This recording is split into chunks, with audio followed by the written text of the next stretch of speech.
Good evening, everyone. I would like to welcome you to this final meeting of December of 2021, December the 15th, and I would call the meeting to order.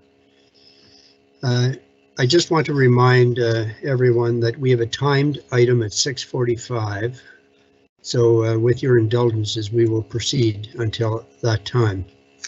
We would now rise and stand for the singing of our national anthem.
Director, I would ask you to take roll call, please.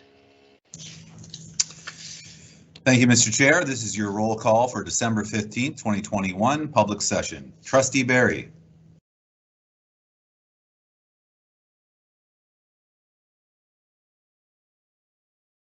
Trustee Barry.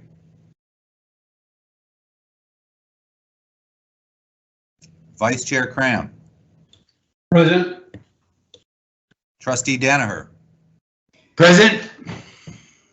Trustee Jacobs. Trustee Jacobs. Trustee McPherson.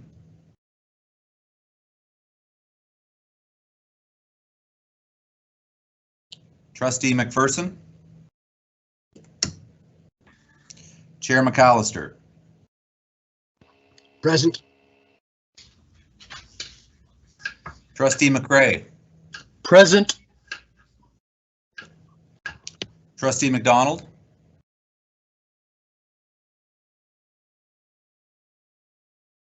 Trustee McDonald. Trustee Parisian. Present. Trustee Schooler.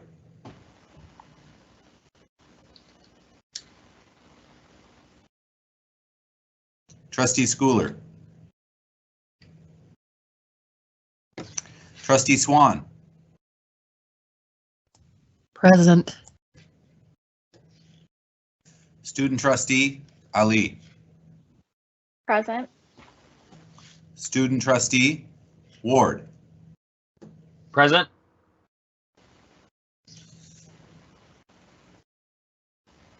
Trustee McPherson.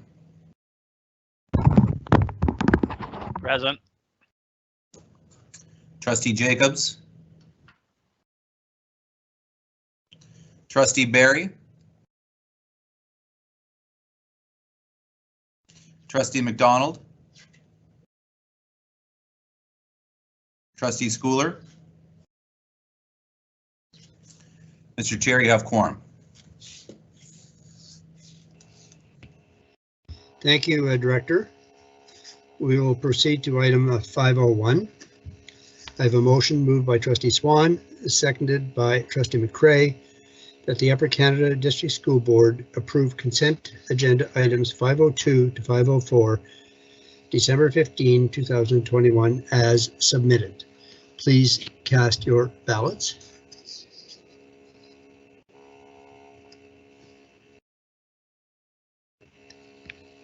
McCrae supports. Thank you, Trustee McCrae.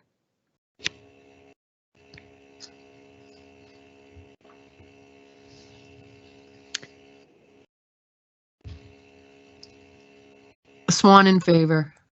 Thank you, Trustee Swan. Mr. Chair, that motion carries unanimously. Thank you, Lisa. We will now proceed to 601. Are there any conflict of interest declarations?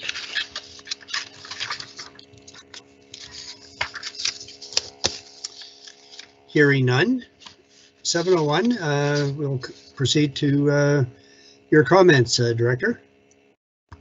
Thank you, Mr. Chair, and through you, it's my pleasure to let trustees know that today we were able to announce to our 4,000 employees that we will be making rapid antigen testing available to all of those that wish to have the kits.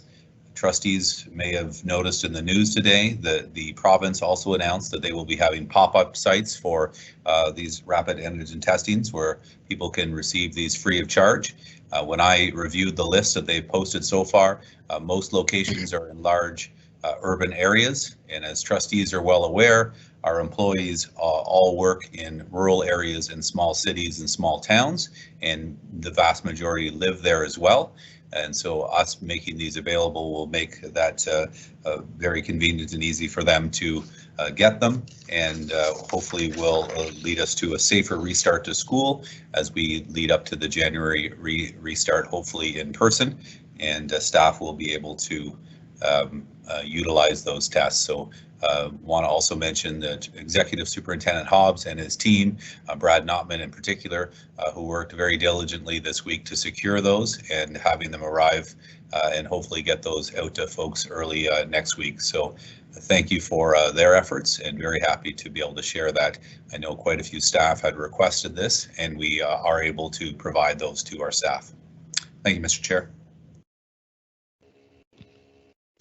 Thank you, Director Ferguson. I'd like to move on to my remarks. You will note that my ducks are still upside down as part of my COVID protest, but still very much afloat, as we all are. First thing I want to mention is that in a recent conversation with Minister Lecce, he highlighted two key issues. First one was the growing discrimination in our local communities, in Ontario, and secondly, compliance with the physical education guidelines. With regard to growing discrimination, he highlighted the growing problem of recent incidents of anti-racial and anti-Semitic attacks in Ontario communities. We are not immune. Minister Lecce asked for heightened vigilance and the support of all boards in combating these incidents of vile hatred. With regard to physical education, he ensured compliance to the guideline and reaffirmed the expectation that students be provided 20 minutes of daily activity and the corresponding times for recesses and lunch. Director Ron has surveyed all our schools and advises me that we are in full compliance. With regard to the first of those two items, I wish to highlight the work of Principal Dan Mccreary and the development by our board of the Board Improvement and Equity Plan. Equity and inclusion initiatives are now systemic through surveys, dress codes, integrated discussions in our schools, student engagement, and the improvement of conditions for learning so that students can see themselves in the curriculum. One example is the equity training which Principal Dan delivered to our trustees last month.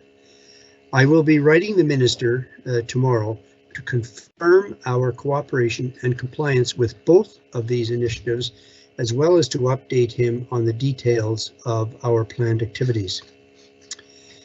The next item I want to just briefly touch on is at the request of Deputy Mayor Kirsten Gardner and SD&G Warden Alan Armstrong, Director Ron and I met several weeks ago to listen to their discussion regarding the SD&G education report, which is attached to this agenda. There is a planned rural symposium on February the 3rd, 2022, which we have agreed to attend. The final thing I want to mention is outdoor education. I want to thank Executive Superintendent Eric Hardy and Principal for Teaching and Learning, Amanda Nyman, for their leadership in the development of the Storytime Trails. 5 schools, Front of Young, Commonwealth, Pineview, Maple Grove, and Bridgewood, are participating in this outdoor activity walk program, in which large signs are set up as a pathway through the outdoor areas of schools.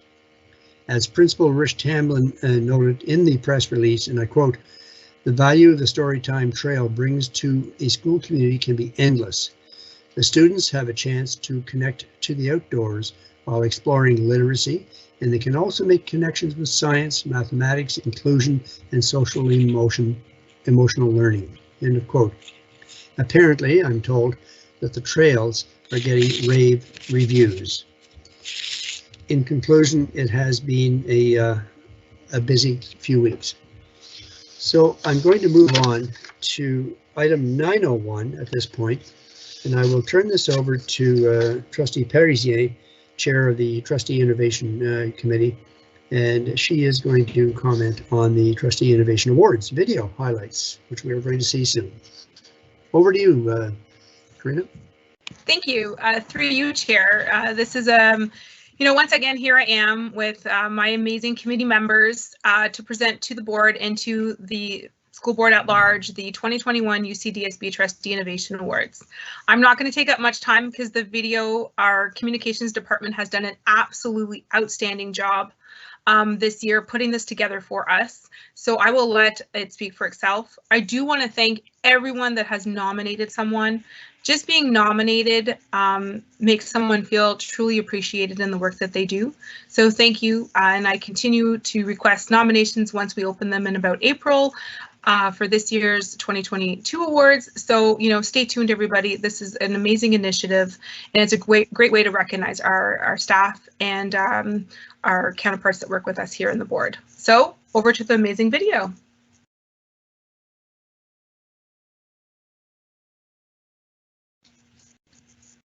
My name is Trustee McPherson, and I'm a teacher here at Rideau District High School. I teach English, business, and foods.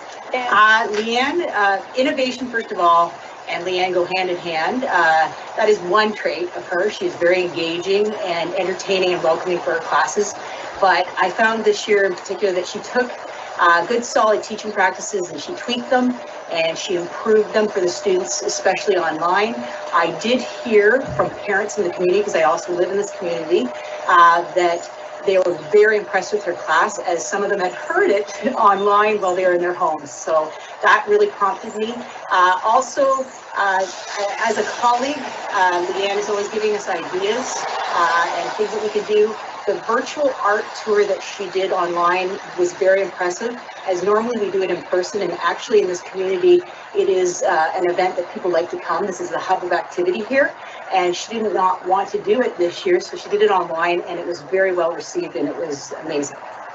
I was very, very appreciative to get this award. I did not know that it was going to happen, so I was very surprised. I think there's tons and tons, and if not all the teachers in the board that could receive this award, but during these times in particular, we had to change it all up. We had to find a way to connect with our students.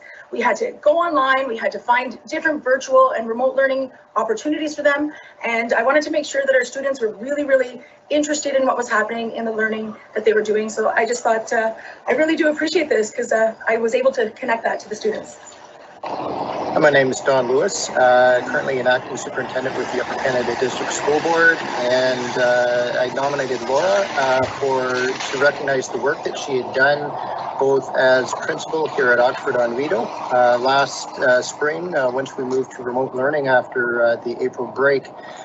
She, I thought, did an excellent job of fostering connections with her students, even while all of her students were connected through synchronous learning at home.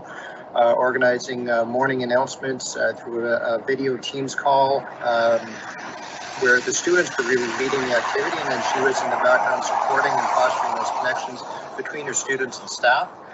And then another aspect that started really going back to when COVID started about 1.5 years ago, and the challenges that we faced in that first term.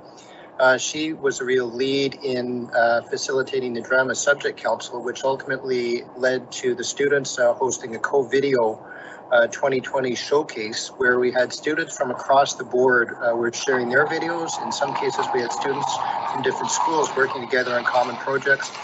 and, really recognizing some of the challenges that were faced by our students and our staff and our system through COVID. But, finding a way to, recognize and still showcase the talents of our students, really fostering those connections in their schools and then across our system as well. My name's Laura Oliver, and I'm the principal of Oxford on Rideau Public School. And I feel very happy to be honored with this award, which I'm receiving for being in a leadership role for Co-Video, which was a board-wide initiative started by the Drama Subject Council that I also lead, where we had a whole bunch of kids from across the board send us videos during our first shutdown to tell us a little bit about the experience of what it was like to be living through a pandemic, and also to showcase how creative they could get with the stuff that they had at home to come up with fabulous films. So it was kind of two-pronged, right? We had the experience of the living through the pandemic, and then we had the people like just showing how creative they could be in a crisis. If they had a parent at home, then a parent was in the movie. If they needed an animal, then their own dog was suddenly a cast member in their film. So it was really creatively fulfilling for me to see what kids came up with, and I was really honored to be a part of it. And I really want to give a shout out to my friend Don Lewis, who nominated me for this award.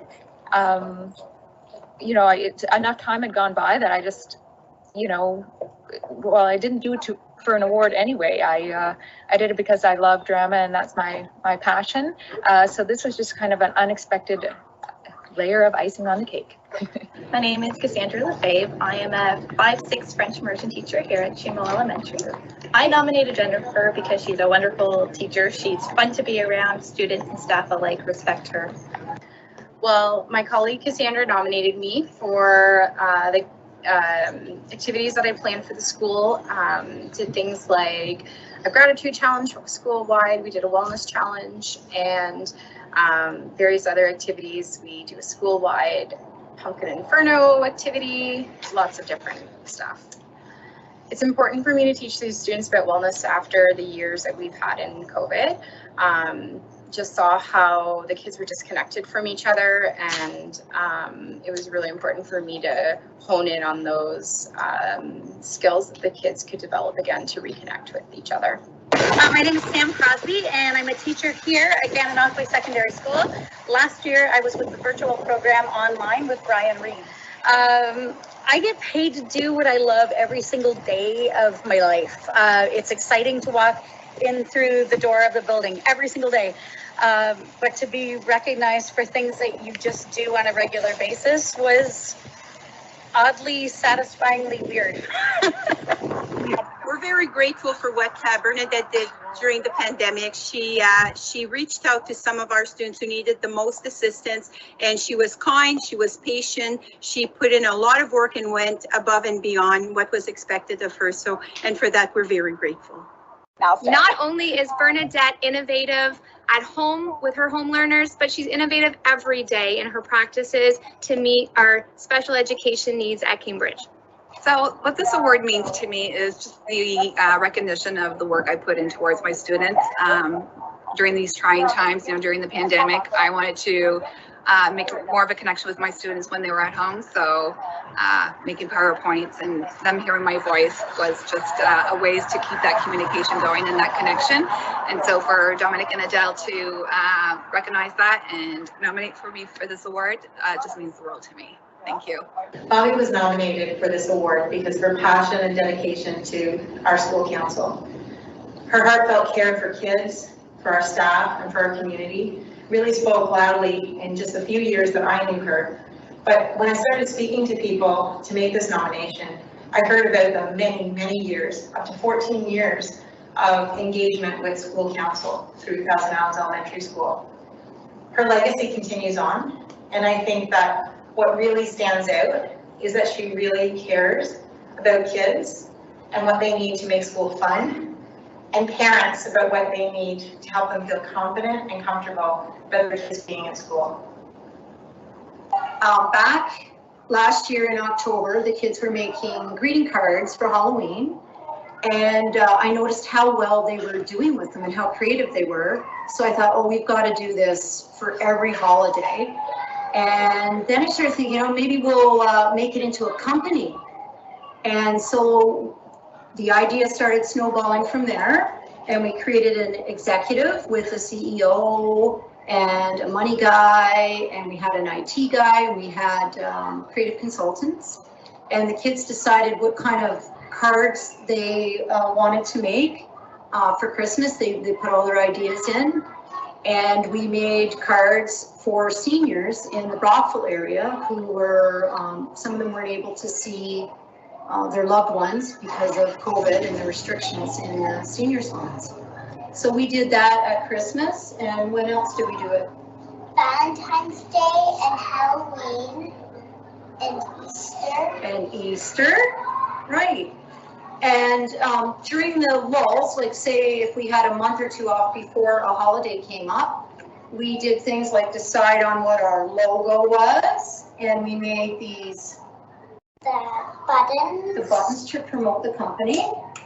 And we decided to call the company what? What was the company? Kids WF. Which means Kids Wonder of Fun. Right. So our company colors were orange and green. Orange and green. And for a surprise, we got these hats. Yeah, the parents got the hats for the kids.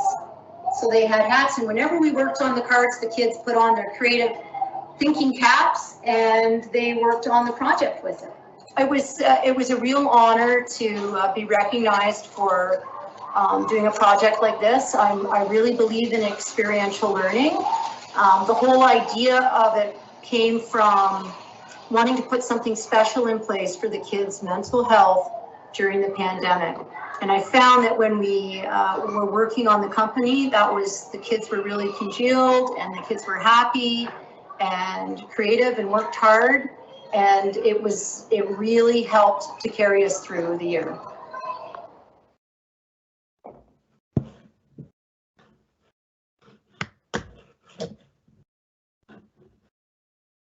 Thank you very much, Karina Parisian, for you and your committee, and I extend a sincere congratulations to all the recipients of this prestigious Trustee Innovation Award.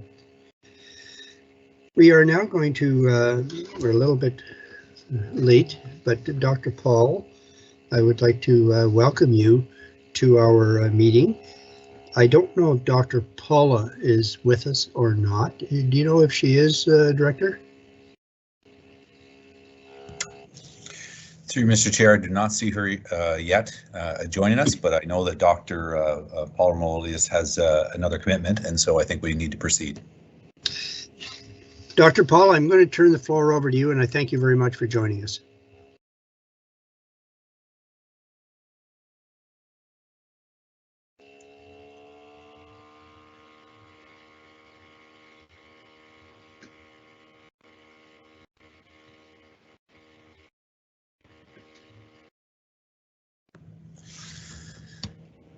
Dr. Muller, you may be muted.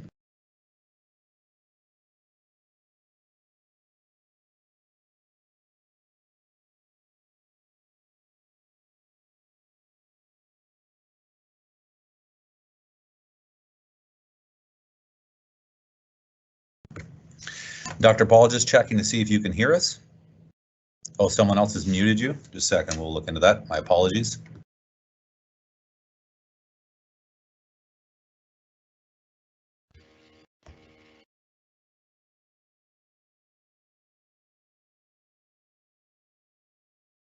I unmuted somebody. I don't know if I had the choice to do that, but.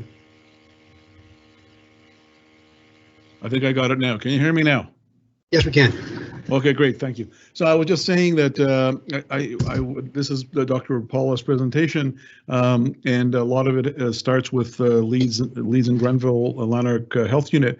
But I'm just going to give you sort of a bit of an overview of where we are provincially, and then hone it down into our neck of the woods, both our health units.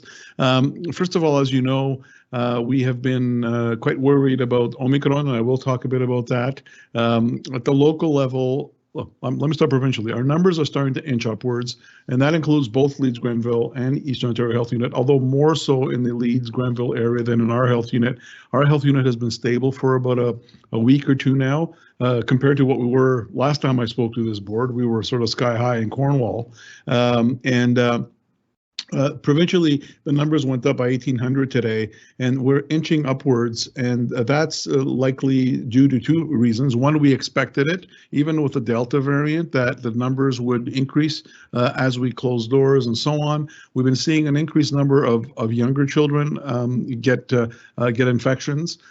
In the Eastern Health Unit area, unlike when we first started, we had a lot of cases in a lot of schools. Our school cases seem to have calmed down, and we literally have one school in an outbreak on and off literally over the last month, and we have cases, and most of the cases are really generated from parents and from outbreaks that we've had. And again, most of the outbreaks that cases that we've had are among unvaccinated individuals. As a matter of fact, 23% are among vaccinated, and 77% are among unvaccinated individuals. So again, you can see where the protection is.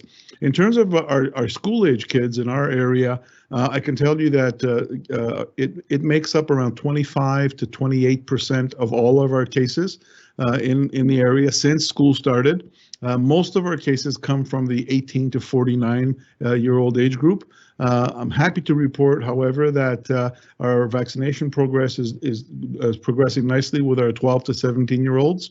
Now we're close to about 85% first dose and closer to 80% second dose. With our young children, 5 to 11 years of age, and we're now at about 31% of our population vaccinated. That's at par with the provincial average. I'd like to take the time to thank all of our 4 school boards, particularly this school board that I'm addressing tonight, to thank you very much for all your collaboration and cooperation with providing us space to vaccinate, both for our 12 to 17 campaign and now for a 5 to 11 campaign. We've got vaccinations available for kids right now, 5 to 11, almost 7 days a week, and we're rotating through various schools in our area. And regardless of the school board, we have schools that are moving forward. Now, this is basically more Leeds Grenville data that's up on the slide here, and that just kind of shows you how the way the case is up. There's a bit of a peak there, December 20 on December 9th, and you can see that they're close contacts. The blue are the close contacts. Red, we don't have a lot of information, and green are outbreak related. So you can see there's a variety of cases in Leeds. And like I said, in our situation, if I were to show you this curve, most of ours are either from one outbreak that we had, or a very big outbreak in a manufacturing plant that some workers lived in actually in the Leeds area. There's 41 cases in that. With another 38 cases at home, which are mostly children and young individuals. And so, as you know, we started our vaccine campaign. We had already started our vaccine campaign for children 5 to 11, third dose, because we know that even before the Omicron came out, we had we understood that the vaccine only lasted a certain period, and it lasted less long in terms of protection, particularly among the elderly. And this is why we've started vaccinating 70 plus, and now we're at 50 plus. And that was really just to be able to ensure that we're covering the children. We had already started our vaccine campaign for children 5 to 11, third dose, because we know that even before the I'm hearing myself anyway. In any case, so basically what we're at now is we were on our way to giving a third dose to everybody, and that was before Omicron. Now let's talk a bit about Omicron. Omicron is a variant that was discovered barely a couple of weeks ago that seems to be, what we know of today is that it spreads much more easily. In other words, probably 4 to 5 times as much transmission as compared to Delta, and Delta was 4 to 5 times more transmissible than the previous version. So you can see it spreads extremely easily. We seem to think that it causes a bit milder illness, although we haven't really tested it among purely unvaccinated individuals. Tested it, I mean, there haven't been many cases there. The issue with Omicron is that, number one, it is highly transmissible. It reproduces very, very quickly. In fact, as of today, we're probably 70 to 75% of all cases in Ontario are thought to be Omicron, and by the week's end, early next week, almost all of our cases will be virtually all Omicron. What are the repercussions of that? Number one, we don't think it's more serious disease. It may be milder. So far in Ontario, all the outbreaks that we've had, nobody's been hospitalized except for one individual who was hospitalized for another reason and happened to test positive. And so right now what we're trying to do is we're trying to really protect the individuals that are unvaccinated, because as we feared, this vaccine, this variety of variant, it is actually a bit resistant to the 2 doses of vaccination that we've administered to the population, at about 80% in our area, and higher than that in Leeds-Grenville area. So, but the good news is that we have about at least 80 to 85% of the population that have 2 doses in them, and that protects you against severe hospitalization and severe disease, about 70 to 80% protection, yet you're only 50% protected against getting it, but mildly, and not ending up in hospital. And so what we're seeing right now, and unfortunately right now, vaccinated individuals, people who have received 2 doses, are actually getting it and able to transmit it, which is really different than the previous versions. And so that is very worrisome. However, on the flip side, if most patients don't get admitted to hospital, and it's a matter of us seeing that. So what are we going to do now about that? Number one, obviously, we want to be able to, I'm worried about the 20% of the population that's not vaccinated, because they have absolutely no protection in them. And so we need to get first and second doses there, in particular the 5 to 11-year-olds, which we've started, and we need to continue moving that forward. We also now have to increase our speed with which we administer third doses, because the third doses will actually will increase that 2-dose protection that we have against Omicron. It'll actually rev it up to about 70%, at least 70% protection against getting it, and at least 80 to 85% protection against severe disease. So there is a rush to do that. You've heard today that it's been open now to individuals who are 18 plus as of Monday, and the interval between second and third dose has been moved down to 3 months to be able to expedite that.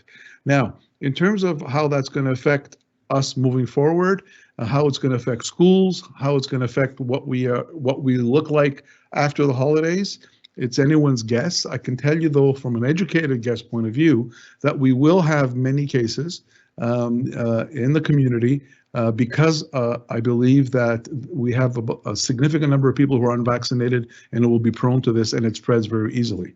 I'm hoping that in sort of following what we've had before in terms of the mildness of the disease, or less aggressive disease, it will continue like that, but it's too early to tell. And so what we need to do is, again, continue our vaccination campaign. And as you've heard today as well, here we go. So these are sort of our cases that we've got there. And as you've heard today, we're also going to be doing some limitation of capacity. The capacity basically is really something very important, because we are rushing to vaccinate. We need to vaccinate in Ontario, third dose, 11.8 million people, right? And that's very hard to do in a very limited time. Omicron is here. So what we'd like to do is we'd like to minimize as much as possible the hospitalization rates and so on for that. And to do that, we need to vaccinate everybody, and increasing the number of people who've got their first and second doses. Now that's very hard to do, and it's very hard to contain or to prevent illness, because even if it's a mild infection in most people, if very many people get infected, even if the small percentage gets hospitalized, at that point in time, you're overwhelming your healthcare system, and you're actually may end up in hospital and severe illness, particularly to the elderly individuals. And so it's important for us to continue with our vaccination aggressively as much as we can, particularly over the next couple of weeks, and to at the same time be a bit more sensible about gatherings. We want to limit gatherings to less than 10 people at home with parties. As you heard today, there are venues that have over 1,000 people. Their capacity has been reduced to half. I do think that there might be more public health measures out there to increase the number of facilities that require proof of vaccination. Also, you may have heard as well that now for sports, 12 to 17-year-olds need to have a vaccination proof. And so we're looking at all these things, and basically what we're trying to do now is work with both. And you can see here, the public health measures need to be increased. So smaller gatherings, capacity limits, enhanced proof of vaccination, and so on. Those are the things that we need to do moving forward. And so I think that that's a global kind of overview of where we are. We need to do both. So during the holidays, obviously, kids will be home. We want to be sure that we protect them, especially the non-vaccinated ones. We're telling people to make an educated risk assessment. Okay, if you're going to get together with people, and if you're going to travel or receive people from abroad or other areas, well, first of all, we're not recommending travel outside of Canada, that's for sure. But if you're going to travel, be sensible about it. If you have people that are at risk or they're not vaccinated, maybe you should think twice about it. Whatever. If you're not sure, maybe wear a mask, physically distance, wear the mask properly, and so on. And so, in terms of a COVID infection in schools, all the precautions are important. One of the things that's important, we have very low number of outbreaks in our high schools. That's because we vaccinated a lot of the kids, and thanks to your cooperation for that. We're working with you, our teams, both from our health units, work together with your teams, looking at testing, looking at outbreak management, case management, and so on. And so that's going to continue. That's very important that we have all those layers of protection. And so we need to continue those and add to that the vaccination. Obviously, we have communication with our parents and so on. However, when there's going to be a lot of high cases and numbers, our health units, are we going to be overwhelmed? So there might be a different approach to communicating. Stay tuned for that. But at this point, again, we're looking at continuing what we're doing in the schools. I think the schools, and I can tell you that in our situation, when we entered the school year, we had a really high number of school cases. I think we had something like 50 or 60 of our schools had cases, and we had actually closed one in the first week, and then that went down. And I think that's because there are a lot of precautions in place at school. Kids are masked, kids are supervised, ventilation and so on is in there. So and now there's adding the vaccination increases that. However, what the wrench has been thrown into us is really the fact that we have Omicron right now. That's a threat that is going to take over, likely going to cause mild infection in children, but it spreads a lot. So we need to be very careful, and this is the time to really make sure that all of the other precautions that we have in the schools, the masking, the distancing, the disinfection, the screening, and all that is adhered to, because this virus is even more unforgiving of any lapse in infection control precautions as compared to the Delta. And so it's very important for us to move forward. Now, what is going to happen after the school year? I get that question a lot. Are closing the schools an option in case we have out of control cases and transmission in the community? It is an option, but it's not our preferred option. Obviously, we have all kinds of things that we can do in terms of the restriction and measures. And I'd like to tell you that myself, our colleagues across Ontario, the Chief Medical Officer of Health, all have the same mantra. Schools are the last to close and first to open. So for now, there's no plans for us to invoke prolongation of the Christmas holidays. We will see what happens. We will see what happens with the transmission. And one of the big wild cards that's out there is the unknown that's associated with Omicron. And so please stay tuned. In the meantime, let's do our best. Let's do our best to communicate that it's important to maintain these measures and get vaccinated as soon as possible. So I really gave you, and there's a few other things in terms of PCR self-collection. Those are things that we would be doing to make it easier for us to have kids tested or families tested. I know also that the schools are going to be given millions of take-home rapid antigen tests. I think that that is something that is not a bad thing, but there are some caveats to that. The rapid antigen tests should be used appropriately, and there will be education there. Our health unit will be open, during the holiday period to answer questions from parents. The most reliable way of doing the rapid antigen test, and I don't know if Dr. Paula is on now. Is Paula on? Yep, I'm here. Oh, she is. Okay, good. Pardon me? Yes, I'm Dr. here. Paula. Well, you keep going, Paul. I couldn't speak when I was in the video part of it, but I'm on the phone. You keep going.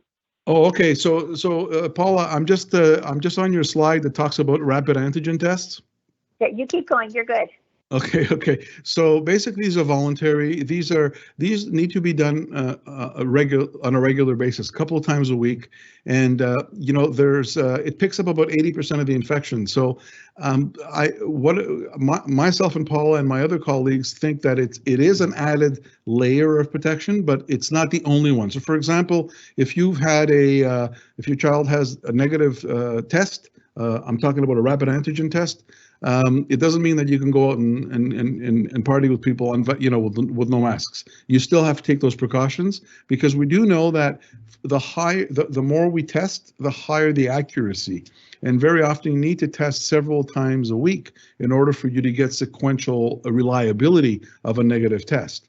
If a child tests positive, again, that's a presumptive diagnosis. Then they need to have either an assessment center or a participating pharmacy to have the PCR test. That will basically give us a final result on that in that regard. And so added layer of protection. Again, I know that a lot of people say, rapid antigen test. Yes, testing is important, but it cannot replace all the other measures that are there, and they have to be used appropriately. So it's not, so if you just do it randomly and say, okay, you know what, I'm negative, I'm going to go to the party, I'm not going to wear a mask. No, don't do that. You can still go and still be careful, though. So that's the bottom line. Obviously, if it's positive, don't go to the party. Go get tested for a PCR. And so now, in terms of the COVID-19 vaccines for age 5 to 11, they've been authorized by Health Canada. We've now been, I think we started on November 25th. We vaccinated about a third of the population now. You must be turning 5 years of age by the end of 2021 to be eligible. There is an 8-week interval between the first and second dose, and I must say that NACI and others are looking at perhaps making it a shorter interval because we want to, in a rush, to be able to vaccinate more kids effectively in terms of the Omicron. Again, we can't mix because in children we still don't know, it's new. We're not mixing vaccines. We're not giving them together. But as time goes on and when we're comfortable, we'll be able to do that. So basically, we're now at a state where we're going to hope that as we go into the Christmas holidays, and again, the timing couldn't have been worse for Omicron to make its appearance, but I do believe that we will be able to, with all the precautions that we have, with the vaccinations in place, with the collaboration that we have of the school boards, and as you can see here in terms of a vaccine rollout, we're offering community clinics, school clinics. We're trying to make it as easy as possible for parents to get vaccinated. We have walk-in clinics in my health unit. We've got rotating schools and so on. People can book by the provincial system and so on. So there are a lot of venues we recognize, and as you know, as a pediatrician, I'm quite familiar with vaccinating children. We do recognize that some parents may be more comfortable at their doctor's office, at a smaller clinic, perhaps the child has special needs and so on. So we're trying to make it as many choices as possible to make for children to be as comfortable as possible. We also have on our website, and we can share it with others as well, very handy tips, and I'm sure and as well in Lead Grenville on how to hold a child, how to talk to a child, how to convince a child, what we do for pain management, all these things to make it as comfortable as possible, both for parents and their children. We also have on our website how to hold the child. There's different ways of holding a child to optimize the comfort of the child during the vaccination process. Our clinics are vaccine friendly. We give toys, all that, there's all kinds of stuff that we try to make it a bit more pleasant for the children. Paula, the next one is about masks. Is there anything special you want me to say here? So I think that there's been questions about mask use, and I wanted to specifically address that the most important thing about the masks is that they fit well. If they need to cover the nose, the mouth, and the chin, that's the most important part about the mask protection. And medical masks are what the province has been giving to the school boards to give to their staff. And they're very specifically developed. We use them in healthcare continuously to prevent exposure to droplets and splashes. And they meet very specific standards for particle and bacterial filtration, breathability, fluid resistance, and flammability of materials. There have been some people wondering if it's better to have an N95 mask. And in medicine, the N95 mask is used very specifically when it's an aerosolized treatment, which means that the aerosols are going to come at you on pressure, like on a bronchoscopy. So they're used for a very specific reason, and it's a firmer mask. So in order to get the fit, you have to be fit tested. So we go through a procedure where you try different sizes of masks until you get the one that actually fits really, really well. And I think it's an important difference between the medical mask and the N95 mask. And I think that the hospitals and we're using medical masks, and I think that that's a really good solution for the school staff, because if you're going to go to an N95 mask, then you need to have the fit testing to make sure it fits really, really well. And I think as an occupational health employer, you need to ensure that each person is using a mask that is appropriate for them. And without fit testing and an N95 mask, you really can't do that. So I think that the medical masks are the right way to go. We've had incredible experience in healthcare settings and hospitals with the value and the effectiveness of medical masks in dealing directly with people with COVID. And then the last slide is just the holiday guidance. Paul, thank you, Paul, for fitting in. I could see everything, I could hear you, but you couldn't hear me, so I called in. I think echoing what Paul said, I agree with everything you said, that you have to limit opportunities for close contact with others outside the household while we're figuring what Omicron is like and figuring out how we best can still live. Coping with the need for the precautions to be known really, really well. And given this is a special time, be creative. Think about virtual connections. Think about things that you can do with your kids that don't involve play dates where kids are going to be coming together repeatedly. And consider the mental health of your child and what they need in terms of connections with others, and doing it virtually as much as possible, so that we can get through the holidays really successfully and come back to school ready to learn. Thank you. And by the way, I fully support my colleagues' take on the masks. I think that medical masks are adequate at this point, and N95s are not necessary unless you're doing aerosolizing procedures. And so I would agree. Unfortunately, I have to go. I have another meeting. Paula, I'll leave it to you. I've got to go. Thank you. Bye, everyone. Dr. Paul. Okay. Dr. Paul, thank you very much. Thank you very much for joining us, and we appreciate your presence and your advice. Thank you. Bye-bye. We are going to continue with Dr. Paula. Do you have time for a few questions? Yes, I do. Thank you very much.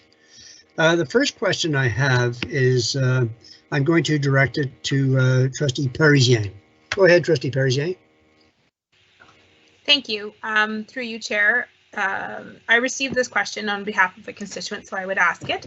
The question is they were wondering sorry, I'll just read the question, it'll be easier. We are wondering why, if we get our vaccines and boosters, why our numbers of socializing or class socializing is limited.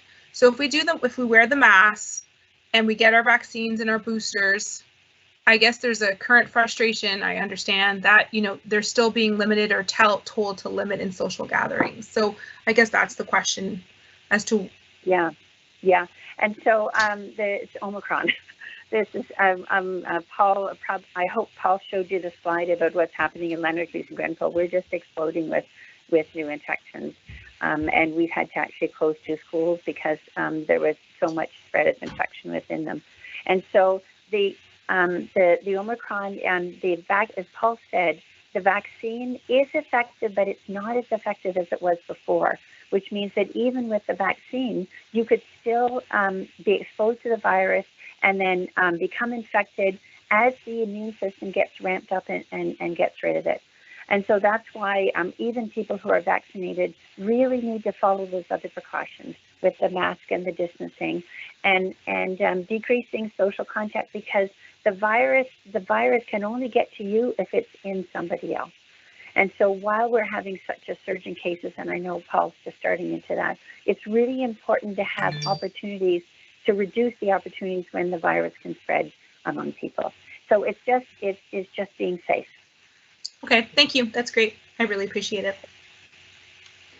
Thank you, Dr. Paula. Trustee McPherson, you have a question. Yes, I actually have 2, if I can have the grace of the chair. The first one, I'm going to give you the word very generically. Is there any rationale for this board to ease up any of the protocols that we're going through? Sanitization, masking, et cetera, et cetera. So I can say it's even more important. We've had schools where we've had rapid spread with 3 or 4 grades being affected. Omicron is, as Paul said, is a really different virus.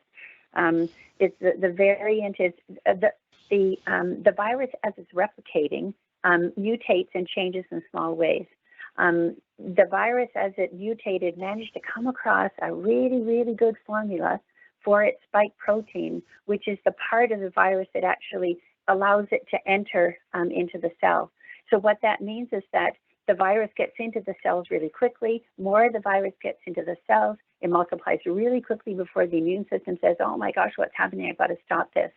And so it means that when someone has COVID-19 now with Omicron, that they are giving out a lot of virus in their nose and their mouth just by talking, laughing, breathing, you name it. And so now is the time, and so we've seen the spread in schools. So now is the time to really, really make sure precautions are very well in place and adhered to, so that the kids can continue to learn, that they continue to be able to do the things they want to do. So now more than ever, it's really important that we follow those precautions. Thank you. Could I ask my second question? It'll be a quick one. Go ahead, Trustee McPherson. Thank you. When you talk about masking, and I'm going to speak more to the general community than necessarily to schools, but you see an awful lot of people wearing bandanas, balaclavas, items that are not normally considered protective medical equipment. How effective are those substitutes in preventing the spread of this virus? They're not very good. You're absolutely right. It's the whole thing is that it has to be tight around the nose and the mouth, so that the particles that are in your nose and your mouth get caught on the mask. And the first part of the mask is absorbs the moisture, and then the second part of the mask actually keeps whatever moisture made it through, keeps it there, and then and repels moisture that might come at you the other way. That's how the mask is designed. And so obviously that they don't do it. And now with Omicron, I think we can't cheat. We've got to make sure that the mask is really well fitted. And if it's not a medical mask, then it needs to have the 3 layers so that you really do provide the protection of making sure that everything stays inside. Good question. Yeah, thank you. Thank you, Dr. Paula. Trustee McCray, you have a question. Thank you, Mr. Chair. Doctor, given that a more dangerous variant may emerge, is there any pressure that you know of put on the Modernas and the Pfizers of this world to set aside the profit motive and free up their formulas? Thank you. Okay.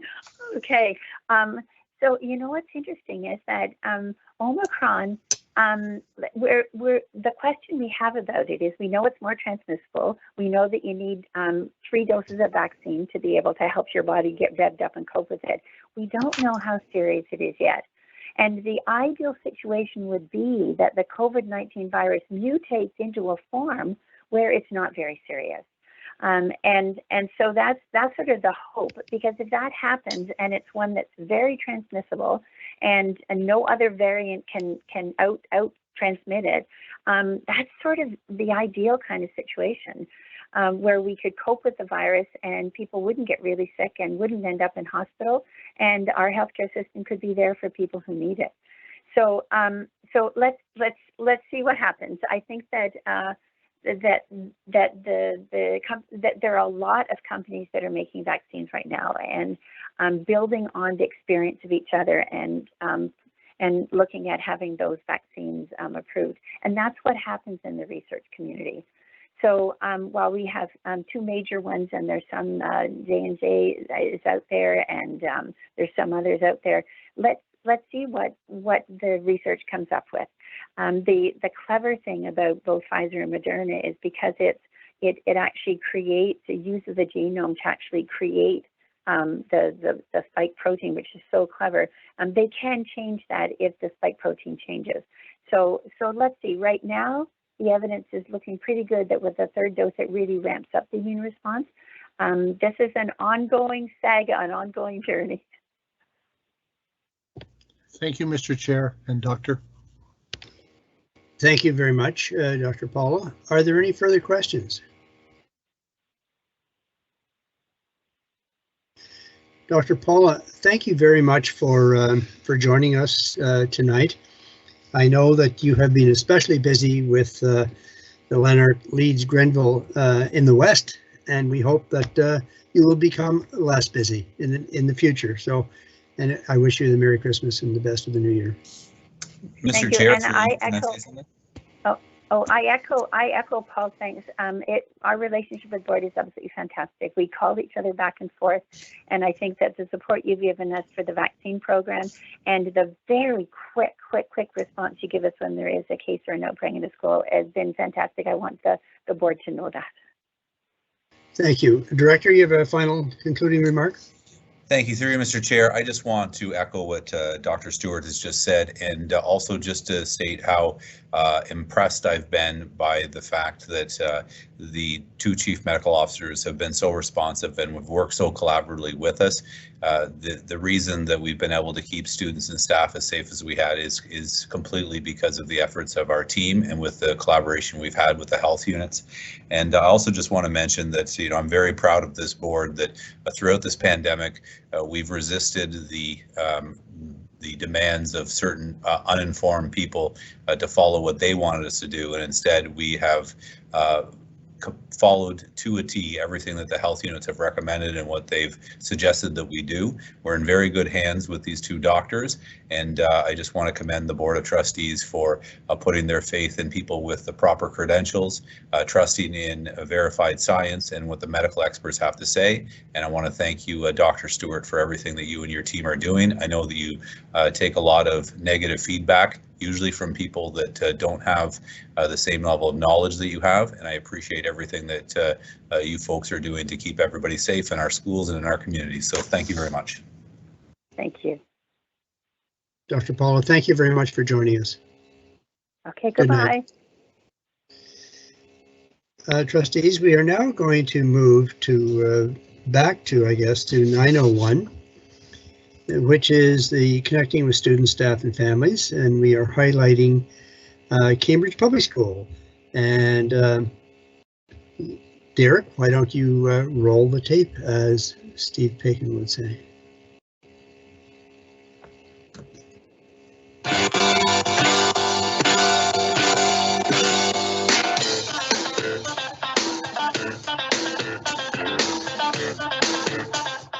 Welcome to Cambridge Public School. We are very proud of our school. We're almost at 400 students here at Cambridge. Many of our families are Francophone families. Many of our staff members speak French.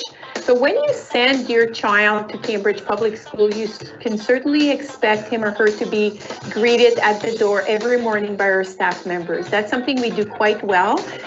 Last year, staff members did a book study, and one of the chapters was on gratitude, and that certainly got us thinking how we can incorporate more gratitude in all that we do at Cambridge. So you'll see in walking through the school that we talk about gratitude often.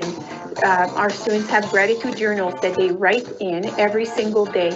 So at Cambridge Public School, we have a dedicated phys ed teacher. So students focus on building their skills, building their abilities, and we certainly, we see a continuum of abilities. And what's so great about our phys ed program is that we incorporate health and dance in our phys ed program. So it's very seamless, very fluid, and we certainly see students improving their skills along the way. We are very fortunate here at Cambridge to have a nice forested area at the back of the school, and certainly teachers take full advantage of the fact that we have this area to take our students on so that they can reconnect with nature and certainly bring back some ideas for their gratitude journal and for our gratitude journey that we are embarking on as a school. My school is Cambridge Public School. I love the snack bins because there's yummy muffins in there. Well, I love the teachers and like the playground because I can play with my friends and it's really fun. And the teachers teach me lots of stuff. I really like all the cool activities we get to play. Also the students, how they're super nice and everyone here loves making friends, and the teachers, they help you learn a lot and easy. I love it because my friends play with me every day. We play Minecraft and tag and soccer and basketball and hopscotch. I like playing in my zone because I like my teachers. What's the point of liking a classroom if you don't like your teachers? I like the teachers here. Because they're really nice and they're fun to work with. I love how there's like really nice teachers here. Well, I love to like hang out with my friends. I really like my teachers. Well, I like to play really awesome games like Simon Says and like tag. I like space and science and math. I don't know, it's just really good. My favorite subject is math because the teachers always make it easy for us to learn so that in the future it's easier for us to learn and we know better. My favorite subject is owls.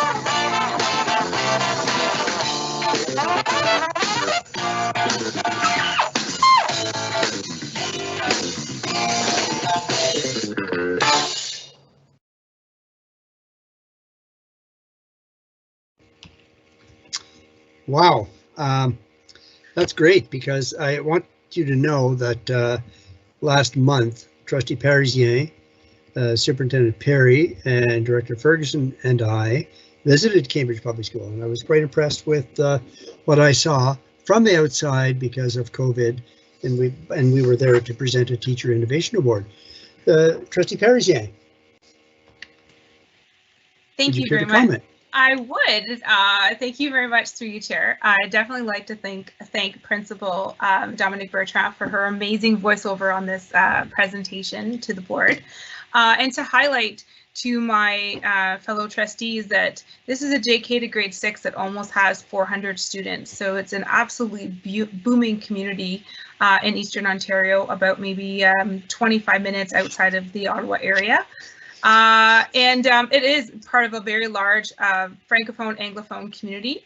And we're very fortunate to have a great staff. As most of the students demonstrated in this video, they love their teachers.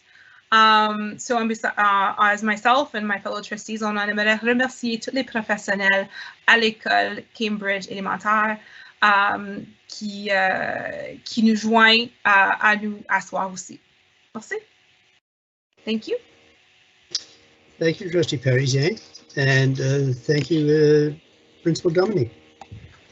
We are going to move to item 1001, which is a report to the board from private session. At its Committee of the Whole meeting in private session of November 24th, 2021, one financial, one labor relations, and one personnel matter were discussed. No recommendations were brought forward to the board. So I'm going to go to 1101, and since we've had both Dr. Paul and Dr. Paula address us, we will conclude with the report from Superintendent McNair.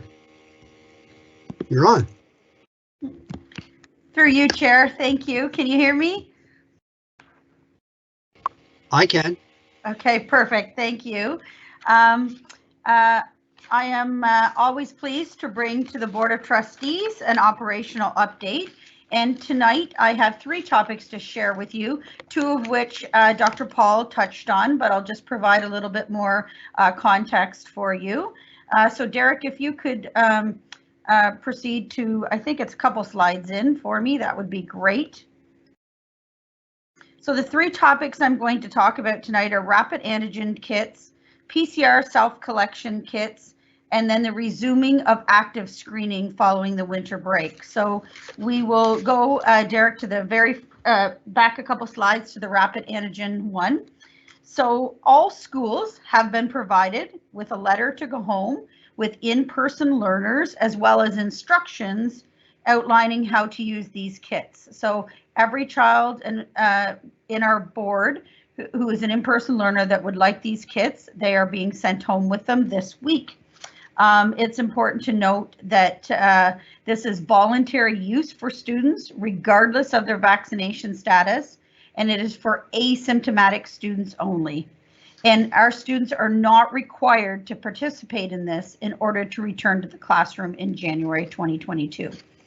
So I know Dr. Paul touched on this, so I just wanted you to know that the kits are in our schools and on their way home. I think some have gone home as early as today, and they will continue on home the rest of this week. The next slide is about our PCR self-collection kits. So there are 2 scenarios when these kits could be used. The first scenario could be at the request of a student or staff for personal use if they are experiencing symptoms of COVID-19, so therefore they're feeling symptomatic. The second scenario that the kits could be used, and these have been used in some of our schools throughout the district, would be at the direction of public health. So that would be for staff or students who have been identified as high-risk contacts due to exposure of a positive individual within our school setting. So therefore, public health does provide a letter if they would like these kits used specifically with a cohort or a group of students. So they provide a letter, and our school staff, principals, office staff, teachers ensure that the kits go home with the proper instructions and the letter. So again, this is voluntary participation for our students and staff who are symptomatic or who has been identified as a high-risk case at the school. And then the third topic that I wanted to touch on is active screening. So the Ministry of Education has indicated that elementary and secondary schools will be required to implement daily confirmation of screening prior to or upon arrival at the school for at least the 2 weeks following winter break, so commencing on January 3rd. So our staff will resume to signing in daily and confirming that they have passed the COVID-19 screening. And then in terms of our students, similar to what we did at the start of this school year, schools have been provided with a paper copy to give to all JK to 12 students prior to winter break. Parents will be asked to screen their child before sending them to school, and then they'll be asked to sign the form confirming that their child has passed the COVID-19 screening and therefore is symptom-free in order to come to school. If for some reason a student does not bring the signed paper copy back to school from their parent in the morning, then as we had back at the start of the school year, we have posters in our classrooms, and the classroom teacher or first period teacher will complete the screening with the student, or the student may self-screen themselves, again, depending on their age, using the poster that is in front of them. And so as I indicated, this is the exact same process that we engaged in at the start of the school year. And as directed from the Ministry of Education, we will be participating and implementing active screening for the first 2 weeks back in January, commencing January 3rd. So through you, Chair, this concludes my operational update this evening. And as always, I'd be happy to answer any questions. Thank you. Thank you, Superintendent McNair. Trustees, do you have any questions of this report?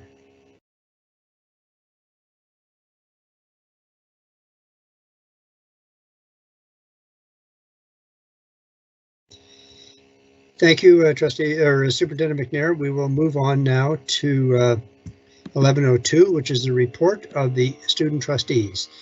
And I will turn this over to student trustees Ali and Ward. Thank you very much. Can everybody hear me okay, or? Yes, we can hear you. All right. Through you, Chair, to the board, as a follow-up from our previous meeting, Trustee Ali and I would like to share the results of our second Student Senate meeting, which took place on Friday, December 10th, 2021, as well as share some updates regarding Student Senate merchandise. Friday's meeting was yet another success, which netted plenty of discussion from our senators. Per the agenda, which has been attached to this report, we began the meeting with another quizzes icebreaker, which have become very popular amongst our senators who all enjoyed this activity. From there, we began proper by presenting our senators with a motion which reads as follows. So I won't go through the entire motion, but it says moved by Ishel Ali that the Student Senate amend Student Senate bylaws under section 4.00 to allow for virtual Senate meetings in the months encompassing the in-person Student Senate meetings. This will allow the bylaws. So what this motion was it allowed for the amendment of the bylaws to incorporate more Student Senate meetings, and these additional Student Senate meetings will take place during the months where our other 4 Student Senate meetings weren't already scheduled. So as has it always been, we've had 4 Student Senate meetings every year. Now there will be a total of 10, with the original 4, assuming we can return to person, they'll either be full day in-person meetings or 2.5-hour virtual meetings. And these additional supplementary meetings will be about an hour in length each. So these new meetings are designed to be shorter so that we aren't pulling our student senators from class nearly as much. So they won't be missing out on valuable instructional time, but it also allows Student Senate to connect more as a community and to just get a lot more done in general. So we feel that this is a positive change for Student Senate. The motion did pass and thus took effect immediately, and these additional meetings for this year will be January 14th, 2022, March 25th, 2022, May 13th, 2022, and June 10th, 2022, and all of these meetings will now be virtual. And we did provide our senators with a notice of motion on October 22nd before voting on it so that they would have some time to think over the motion. And the second part of this motion states that student trustee elections will take place at the February meeting to allow the successor to attend an Ontario Student Trustees Association conference with the current student trustee. Next, we provided our senators with an update on feminine hygiene dispensers with Superintendent Jennifer Perry, wherein we shared her and Superintendent McNair's report with our senators, which was previously presented to the board table on November 24th, 2021. The report was met with positive feedback from our senators who were satisfied with the steps that we as a board have taken to resolve previous issues regarding these dispensers, and were both relieved and grateful for a resolution to this issue. Another update which we provided to our senators relates to Student Senate merchandise. We shared with them that the merchandise will take the form of Black Champion hoodies per the results of the first Student Senate merchandise survey. The anonymous results of the survey were also presented to our senators. Finally, we ended the meeting with a larger discussion period pertaining to the following topics of mental health posters, and a Q&A session for the student trustees, where our senators could pose questions for us regarding our positions, roles, and responsibilities, as well as those regarding the larger Board of Trustees.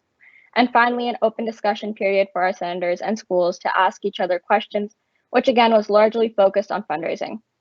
Overall, Trustee Ward and I are incredibly proud both of the meeting and our senators, who continue to surprise, impress, and amaze us both. And we look forward to meeting with them again on January 14th, 2022. Two small updates we also have for the Board of Trustees and senior team is, firstly, Trustee Ward and I have sent out another survey to our senators, which must be completed by December 10th, 2021. This survey is to inquire about customizations for the hoodies. And secondly, Superintendent Perry, Manager of Communications April Scott Clark, Trustee Ward, as well as myself met on Monday, December 13th to discuss a redesign and modernization of our current Student Senate logo, which was voted in favor of by our senators via the first merchandise survey. Trustee Ward will be working on updating the logo alongside Manager Scott Clark, and they are aiming for a completion date of January 4th for the new logo. Over the next 2 weeks, as well as over Christmas break, Trustee Ward and I will continue to work diligently towards the redesign of the Student Senate logo, the preparation of our next Student Senate meeting on January 14th, as well as working towards the various initiatives which we have planned for the 2022 school calendar year. Our next report to Board will be on January 5th, 2022. In the meantime, we would like to wish the Board of Trustees, our senior team, as well as our students and staff a happy holidays. Thank you. Thank you, student senators, for this enlightening report. Trustees, I open it up to questions.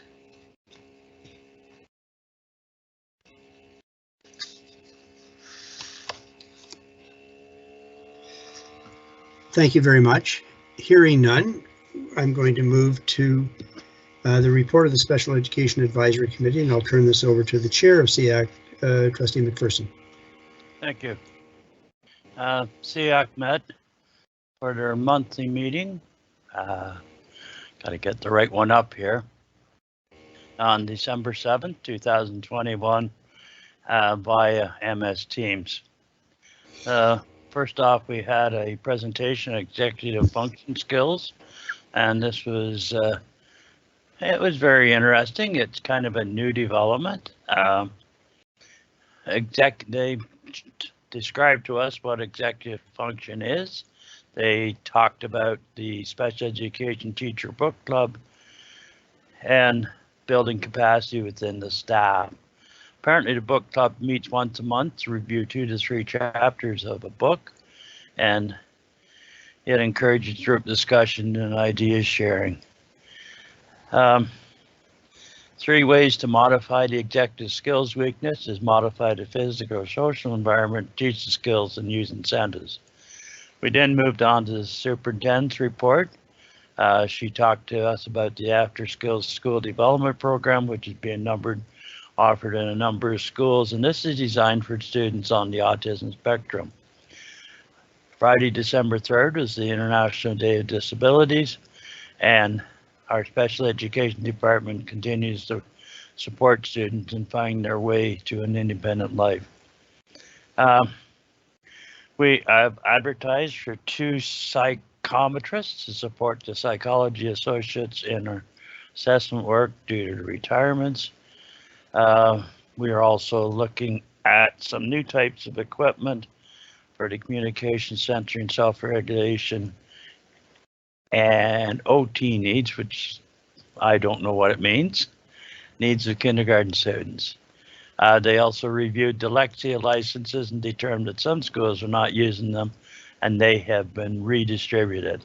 So that in a nutshell is my report.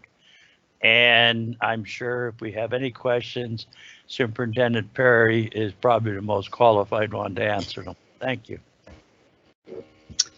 Thank you, Chair. Trustees, do you have any questions about this Special Education Advisory Committee report?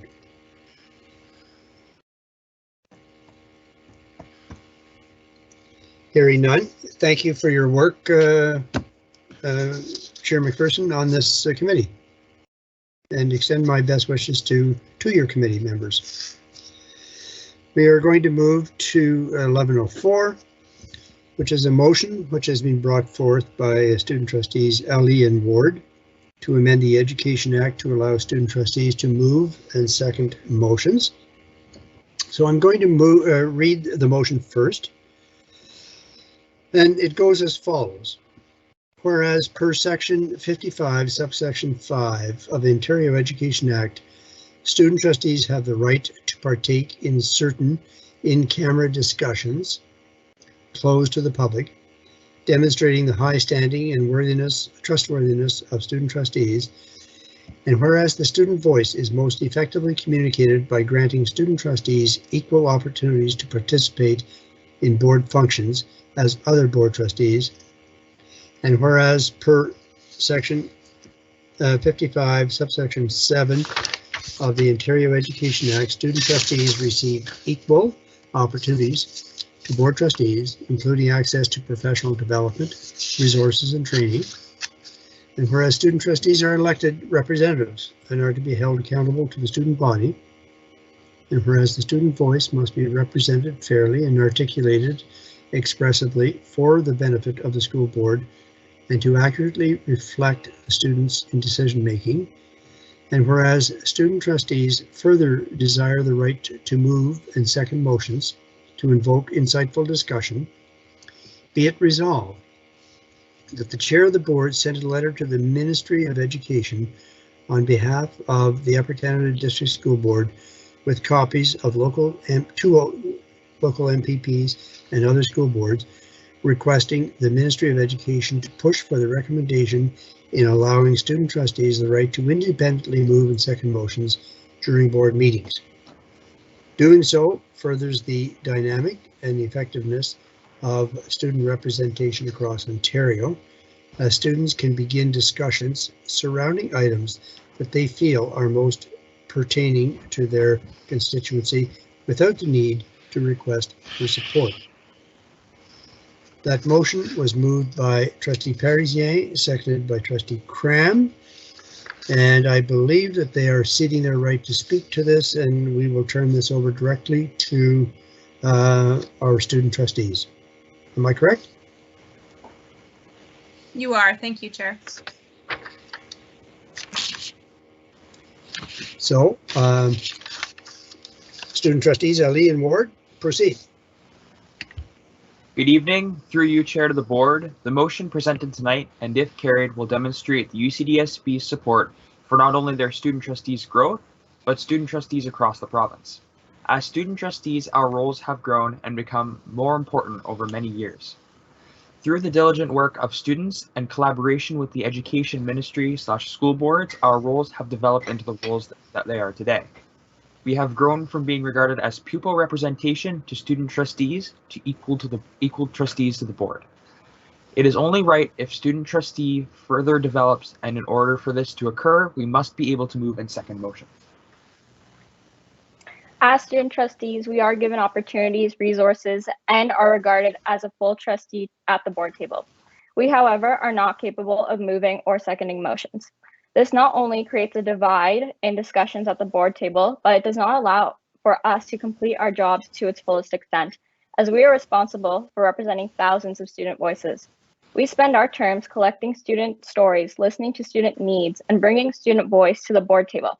However, our actions at times are unable to be fully present at the board due to our inability to move and second motions independently. And in certain boards across the province, student trustees in the past have been silenced, which could have been avoided if they were given the opportunity to independently move and second motions. This motion is much greater than the two of us present here tonight. It is a motion that will justify and bring forward the voices of millions of students at board tables across Ontario. We can all agree that students are the greatest stakeholders in education. They are the reason we are present here tonight. It's only fair that students receive the same opportunities to present their voice at the board table, and this motion will not only allow that in the UCDSB, but across Ontario. Thank you. Trustees, I open this Motion up to questions and comments.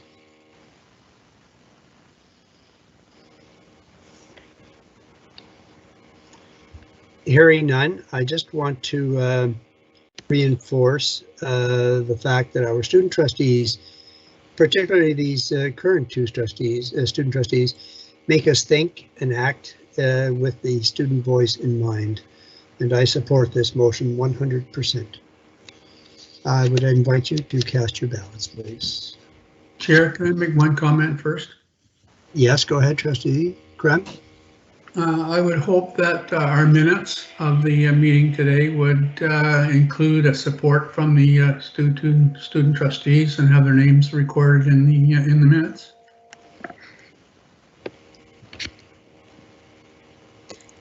Vice Chair Cram, yes, that will be recorded in the minutes as requested by Student Trustees Ward and Student Trustee Ali.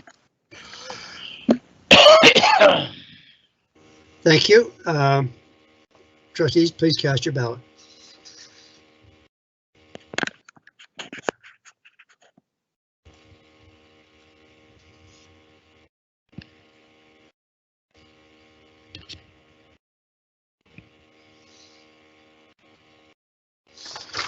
Chair McAllister, that motion carries.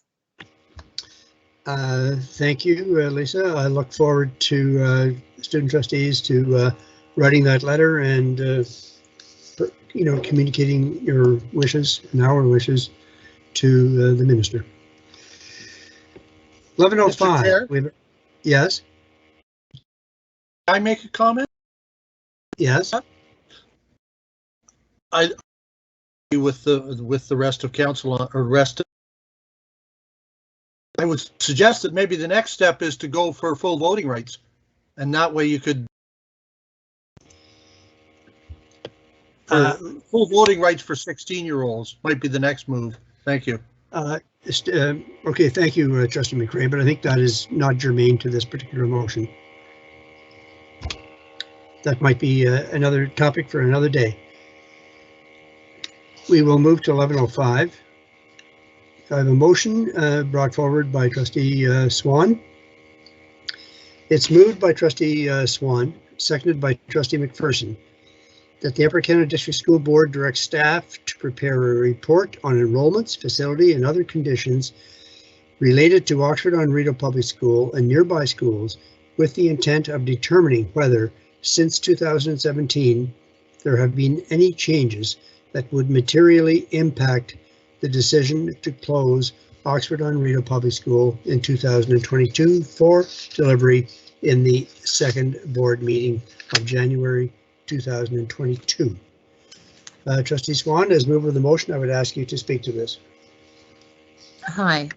If for those of you that noticed, I removed my PowerPoint because a lot of what I had in there is what I'm asking for the senior team to provide to us.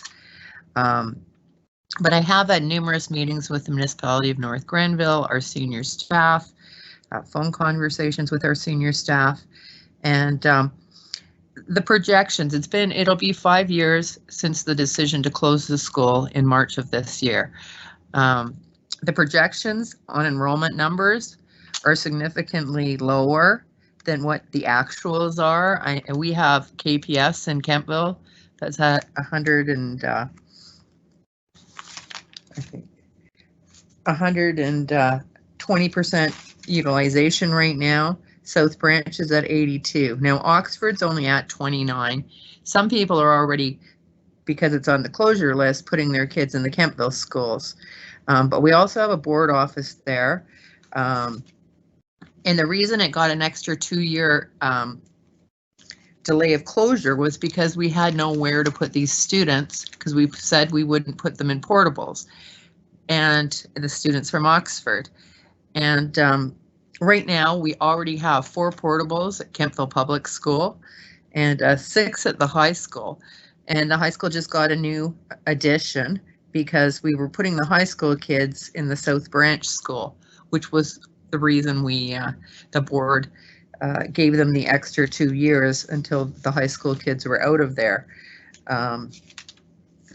So I'm asking my board of trustees, I mean, it's been a long time.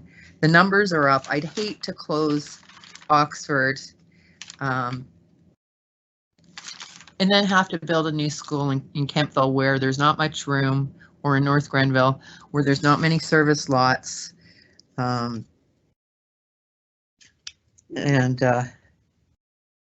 Kemptville, North Grenville in the United Counties of Leeds and Grenville has one of the highest growth rates. They're getting a lot of people during COVID moving from Ottawa, and a lot of these are people with young children, which could be part of the reason for our projections being off and being lower than what the actual numbers are in these schools. I don't know if the senior team would look at boundary realignment for KPS, because I mean, the board itself projected it would be at 220% capacity in 29-30, or 215 in just 2 years. So if they look at that, perhaps that would fill up South Branch. And then there's a lot of rural growth. The municipality has told me, actually 2 years ago, I think it was, they had more rural growth than they had urban growth for new housing starts. They're putting in another subdivision. The municipalities provided me with documentation that we have the majority of the market share by quite some bit between the Catholic board, our board, and the French boards in Kemptville. So, and in North Grenville. So I just like my trustees and the new trustees to please support my motion, because I'd hate to close the school. It's been 5 years, like I said, and I think we need to revisit this to see exactly how much has changed. And senior team has said they can do this report by that date. So I'd like to please ask you to consider this, because I think it's really important for us as a board not to close a school and then find out in 3 years we need to build a new one. Thank you. Thank you, Trustee Swan. Trustee McPherson, you seconded the motion. Do you have any comments? Yes, I just would like to add my support to this. Over the past 3 years, I quite frankly have been everywhere from Snow Road to Dalhousie Mills. And it's not about school board. I have a thing for antique tractors and vintage snowmobiles. But every time I took a journey, I made a point of driving through as many communities and looking at as many schools as possible. I can tell you that Glengarry County is very similar to the Highlands of Lanark, both physically and the people that live there. I look at the Kemptville area, and okay, I'm not a planner, but I see almost exponential growth in the North Grenville area, particularly around Kemptville. I also see growth in Smiths Falls, Perth, Carleton Place, Elmont to a lesser degree, Embrun. The thing that disturbs me and makes it stand out about the Kemptville area is we have two great unknowns there that 5 years ago weren't even on the horizon. One is the long-term effects of COVID. It used to be that if you worked from home 50 years ago, you were a farmer. 25 years ago, if you worked from home, you were a scammer on the internet. But now it's a very real possibility. In my own community, I see families coming into the area and both parents are working from home. The other variable in the Kemptville family of schools is the potential for a correctional facility. That could swing both ways. It could trigger an exodus out of the Kemptville region, or it could trigger yet another influx of homeowners, buyers, and parents. So I support this motion. I think we need to hit the pause button and just go back and maybe it's not a word, but revalidate. Take a second look and see if we have indeed made the right decision. It's not part of this discussion, but we also have 2 other schools that are subject to what is soon to be decades-old decision, and that's Van Cleek Hill and SFDCI, wherein we have motions on record to move those 7s and 8s into the secondary school, but in those cases, it is not invoke a school closure. So that's a separate discussion for another day. Thank you. Thank you, Trustee McPherson. Trustees, do you have any questions or comments?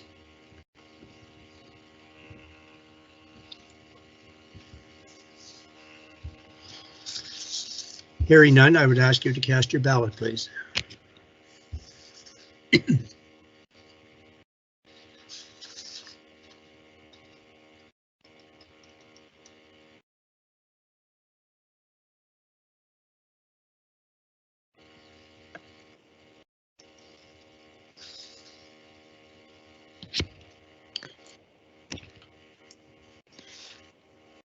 Chair McAllister, that motion carries.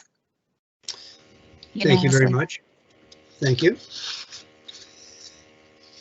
We will move to Article 1106, the motion brought forward by Trustee Bill McPherson, and the motion reads as follows.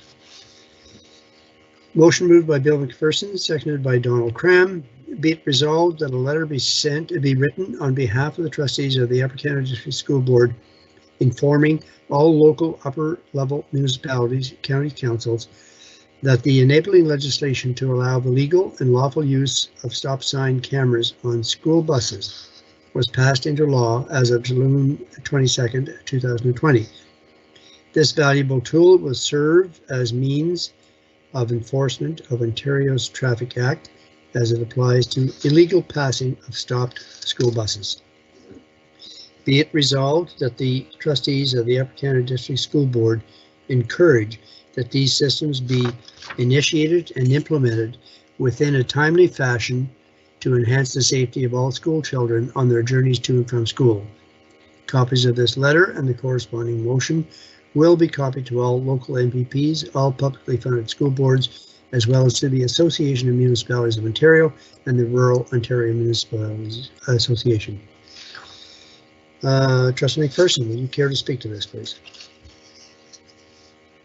Thank you. Thank you.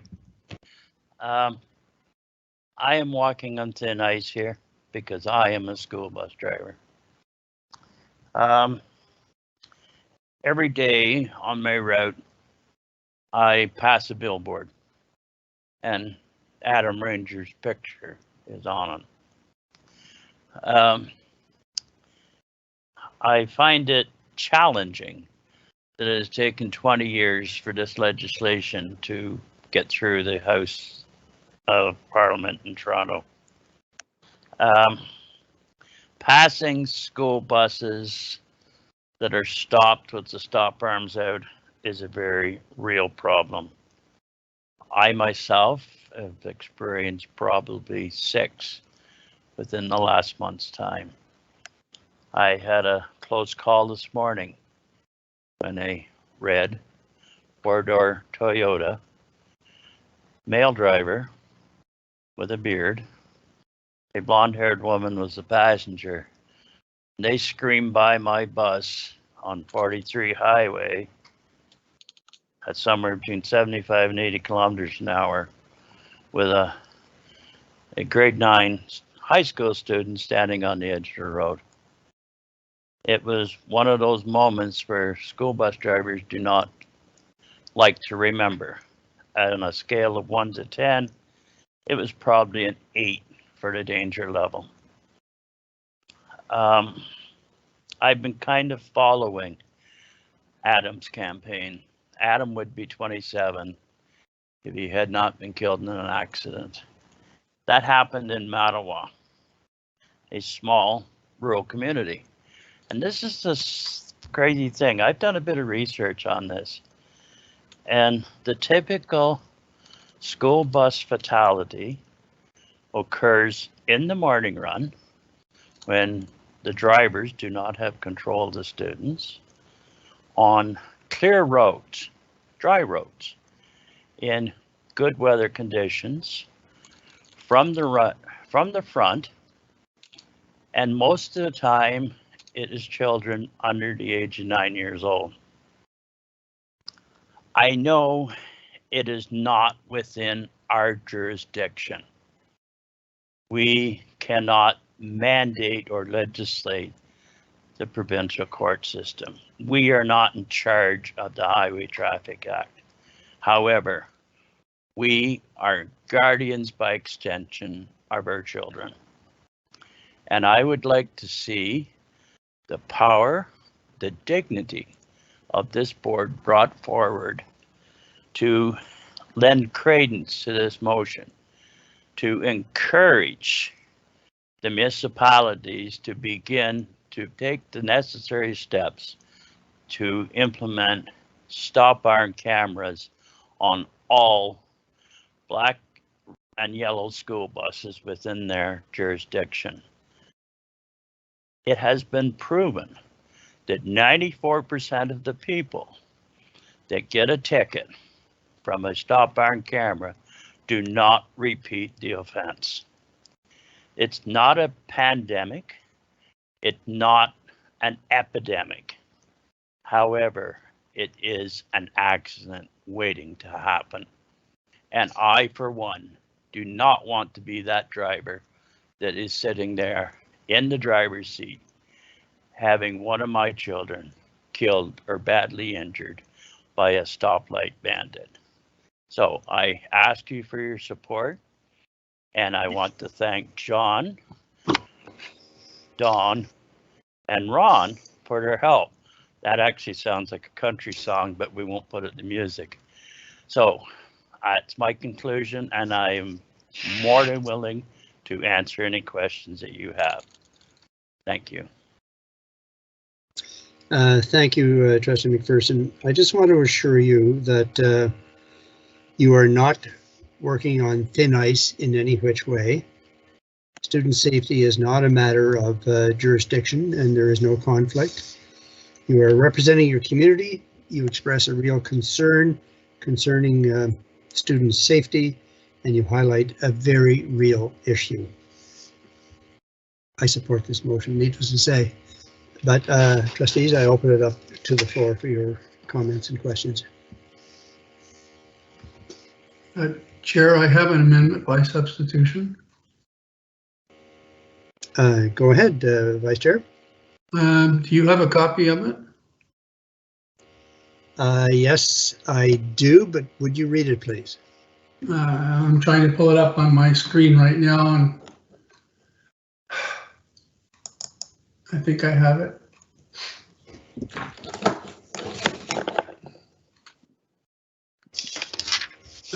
Be it resolved that a letter be written on behalf of the trustees of the Upper Canada District School Board, informing all local upper level municipalities, which is the county councils, that the enabling legislation to allow the legal and lawful use of stop sign cameras on school buses was passed into law as of June 22nd, 2020.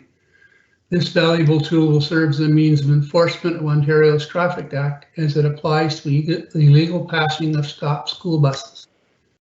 Be it also resolved that the trustees of the UCDSB encourage that these systems be initiated and implemented with a timely fashion to enhance the safety of all school children on their journeys to and from school. Copies of this letter and the corresponding motion be copied to all local MPPs, all publicly funded school boards, as well as to the Association of Municipalities of Ontario and the Rural Ontario Municipalities Association. And I believe Trustee Danaher is prepared to second it. And then I can say a few words if it's okay. Yeah, thank you very much. So we have a motion on the floor. We now have an amendment from Trustee Cram. I am deeming this amendment to be germane to the original motion. Would you care to confirm this, Trustee McPherson? Yes, I agree with the motion. I think it brings it more to a point of focus. And I would just like to add that I shared the link to the webcast of tonight's meeting with Adam's family. I don't know whether they're watching or not, but I'm not trying to influence your vote. I just thought I'd let you know that. Thank you, Trustee. Now, Trustee Cram, as mover of the amendment, would you speak to it, please? Yes, Chair. The motion itself simply is to make it clear what Trustee McPherson wanted to do. It has been done in cooperation with Trustee McPherson, as he just finished saying. And I think it just puts it in place because it's the municipalities that can enforce the bylaws that they need to make in order to do it. So I think from that point of view, it's a better worded motion.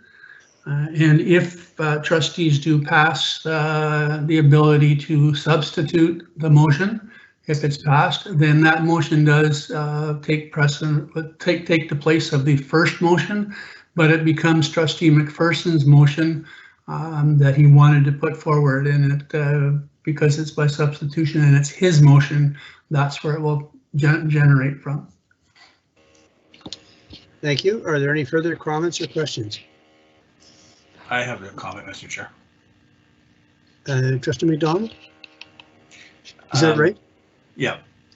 To be honest with you, I'm more confused now with the amendment than I was with the original motion. My comment is really, you know, I agree, and I think that the legislation is there for and serves a purpose. But I think we're on a line here that really we don't understand what we're actually trying to do. If we're trying to send a letter to municipalities to say enforce something, it's not a bylaw, first of all, it's the Highway Traffic Act. It's a moving violation. It's the police that enforce this, whether it be a local police or a provincial police. Bylaw enforcement officers don't have the power to enforce moving violations. And that would be like for us saying, you know, local police or OPP, step up your enforcement of speeding around schools or around our community safety zones. I think the fact that the legislation was passed allows for it to be used. So what are we actually asking for? I'm really confused what we're actually trying to achieve by sending this off to AMO and municipalities and MPPs whenever there is legislation that says they can use it.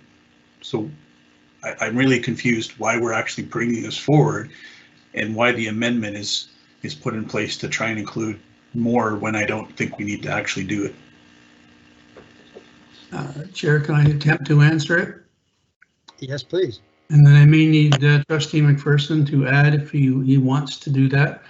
I believe when the legislation was passed, it gave the authority to the municipalities to run the program, whether they did it through the police department or how, but that's what I believe it happened, and maybe Trustee McPherson can come in if he wishes to further elaborate on that.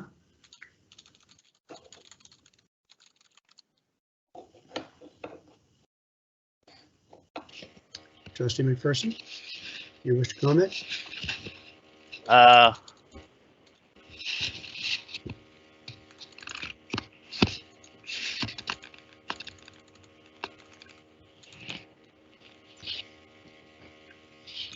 Trustee McPherson seems to, we have lost contact with him. Am I back yet?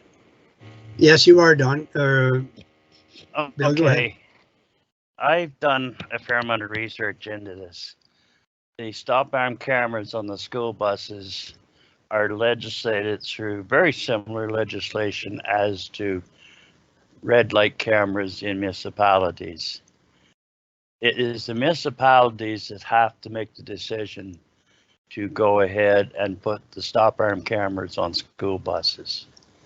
It is done through the provincial court system in that, say in Lanark County, our provincial court is based in the town of Perth. It will have to be Lanark County Council that makes the decision to enter into an enforcement agreement with the suppliers of the stop arm cameras to enable their use. Right now, until we get that enabling bylaw, they're illegal on school buses. Essentially what has happened is one level of government has passed the responsibility on to the next level of government. The only way we're going to get the cameras in school buses, and yes, we're all struggling to get through COVID, is to remind the municipalities that is they now have the ability to put these cameras on. Thank you. And that, in a nutshell, is it. Right now, you can ask for increased police enforcement. We have over 700 school buses on the roads 5 to 6 hours a day. You cannot expect the police officers to follow those buses around looking for people that run stop arm cameras or stop arms on school buses. So I think it's necessary, and I think we need to do it. Mr. Chair, may I comment? John McCrae.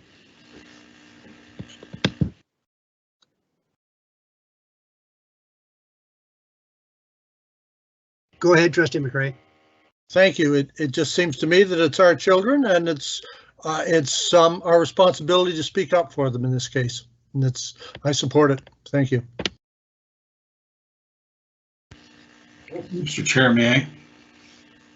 Yes, go ahead, Trustee McDonald. I think before we pass this motion, we need to get clarification.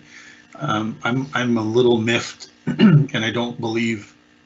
I'm happy to say I would be wrong if we get the clarification, but I don't believe the municipality has the ability to enforce a stop arm camera on a school bus.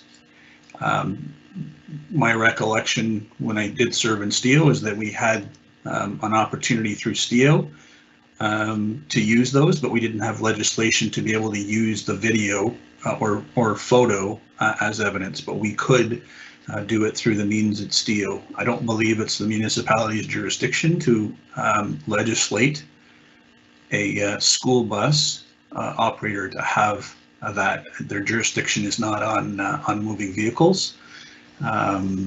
It would be under the Highway Traffic Act if it was enforced that way. So I would rather have, before we actually move this forward and not be certain on what the legislation is, I would rather it be sent back to administration and get clarification as to whether this is the right channel or not.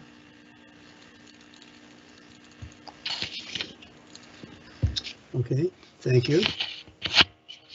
Are there any further questions or comments? The legislation is quite clear. It passes the responsibility to municipalities.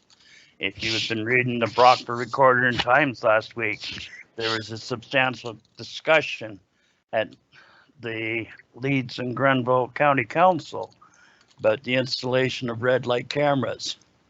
That is municipal responsibility. It is also a municipal responsibility to do the stop arm cameras through the enforcement programs. It is their responsibility. City of Mattawa, the first city or municipality in Ontario, all their buses have stop arm cameras and is done through the municipality. I've done my research on this. Thank you. I believe Student Trustee Ward Bradford would like to make a comment. Thank you, Mr. Chair. Through you to the board, I just put it in the chat because I didn't want to interrupt anyone or cut anyone off, but I would like to vocally express that I do support, though I cannot vote on this motion, I would like to say that I do support the motion put forward by Trustee McPherson, and I would like my support to be recorded on the agenda if that's okay. And I believe Student Trustee Ali has also recorded her support of this motion. All right, so first of all, trustees, we have an amended motion, and we are now going to vote on the amendment, and then we are going to vote on the amended motion. Am I correct? Director Ferguson?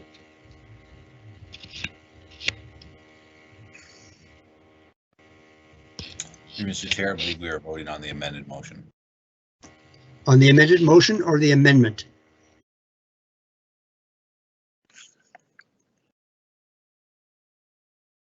Yes, that's correct. The amendment to the motion, I believe.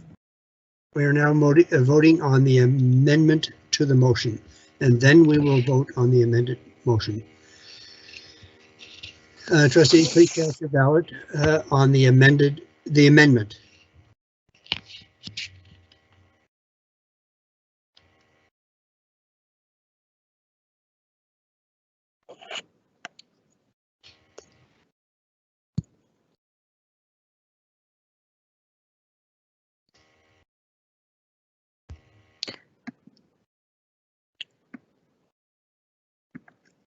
Chair McAllister, excuse me, Chair McAllister, that motion carries.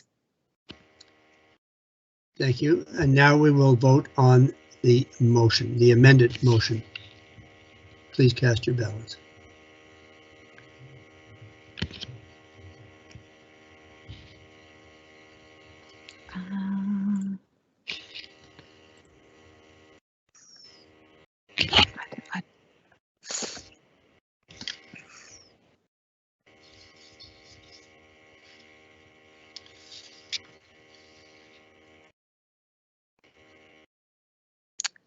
Chair McAllister, that motion carries. Thank you, Lisa. I understand, I do understand how complicated this is because of all the jurisdictions, but the very real purpose of this motion is to highlight a very real problem with regard to student safety. And I don't care whose jurisdiction it is, but somebody has to get it done. Thank you. I just want to thank you for your support and to let you know that Adam's family was watching and they are thanking the Board of Trustees for the Upper Canada District School Board. Thank you, Trustee McPherson, for your work on this motion. We're now going to move to 1107. It's moved by Trustee Danaher, seconded by Trustee Parisier, that the Upper Canada District School Board approve the rescheduling of the regular board meetings of January 5 and January 19, 2022 to January 12 and 16, 2022. Is there any discussion? Hearing none, I would ask that you cast your ballots, please. Mr. Chair, may I just let you know that that was January 26th, January 12th and 26th. Okay, thank you. I appreciate the correction. Thank you. Please cast your ballots.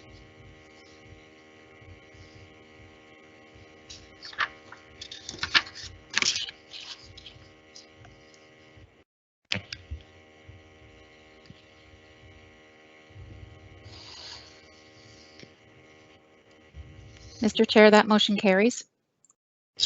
Thank you. I believe we are now moving to Article 1301, which is adjournment. Am I correct, Director?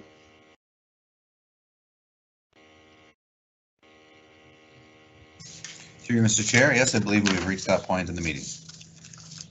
Thank you. So, trustees, in spite of the hurdles facing us at the present time, I feel we still have a lot to be thankful for.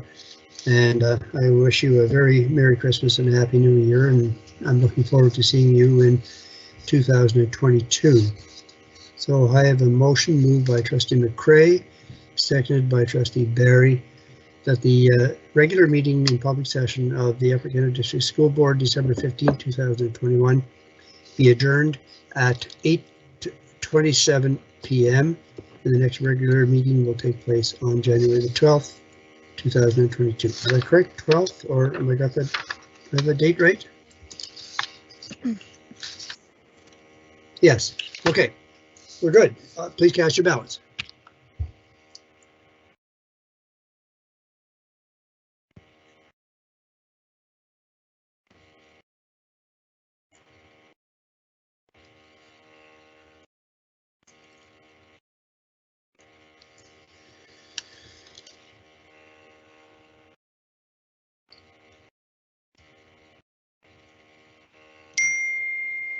Chair McAllister, that motion carries unanimously.